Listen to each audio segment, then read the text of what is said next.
Assalamualaikum warahmatullahi wabarakatuh. Perkenalkan, nama saya Mirja Saputra, berasal dari SMP Negeri 3 Kota Banda Aceh. Saya merupakan salah satu CGP Angkatan 9 Kota Banda Aceh. Dalam video kali ini, saya akan membahas apa saja pemikiran filosofi Ki Hajar Dewantara. Ayo simak videonya sampai habis.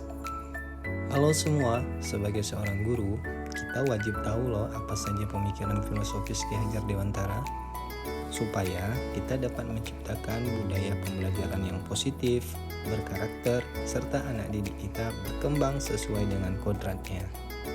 Yang pertama, kita harus tahu apa itu pendidikan dan pengajaran. Menurut Ki Hajar Dewantara, pengajaran adalah bagian dari pendidikan. Pengajaran merupakan proses pendidikan dalam memberi ilmu atau berfaedah untuk kecakapan hidup anak secara lahir dan batin. Sedangkan pendidikan memberikan tuntunan terhadap segala kekuatan kodrat yang dimiliki anak agar ia mampu mencapai keselamatan dan kebahagiaan yang setinggi-tingginya, baik sebagai seorang manusia maupun sebagai anggota masyarakat. Yang kedua adalah dasar-dasar pendidikan yang menuntun. Ki Hajar Dewantara mengibaratkan peran pendidik seperti seorang petani atau tukang kebun. Dalam proses menuntun, anak diberi kebebasan, namun pendidik sebagai pamong dalam pemberi tuntutan dan arahan agar anak tidak kehilangan arah dan membahayakan dirinya.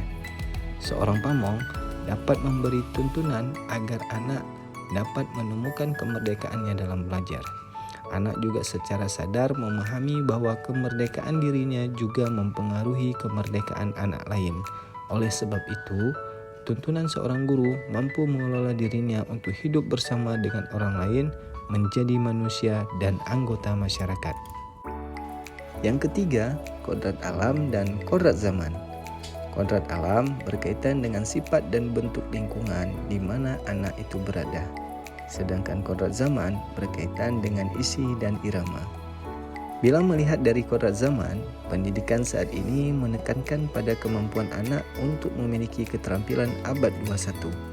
Sedangkan dalam memaknai kodrat alam, maka konteks lokal sosial budaya murid di Indonesia Barat tentu memiliki karakteristik yang berbeda dengan murid di Indonesia Tengah atau Indonesia Timur. Mengenai pendidikan dengan perspektif global, Ki Hajar Dewantara mengingatkan bahwa pengaruh dari luar tetap harus disaring dengan tetap mengutamakan kearifan lokal sosial budaya Indonesia. Yang keempat, pendidikan yang berpusat pada anak. Pendidikan yang berpihak pada murid merupakan pendidikan yang menitik beratkan peserta didik sebagai prioritas utama yang harus dilayani. Pendidikan dan pendidik yang memandang anak dengan rasa hormat, bebas dari segala ikatan, dengan suci hati mendekati sang anak, tidak untuk meminta suatu hak, namun untuk berhamba pada sang anak. Pendidikan harus berorientasi kepada murid. Semua yang dilakukan dalam dunia pendidikan harus berorientasi pada anak.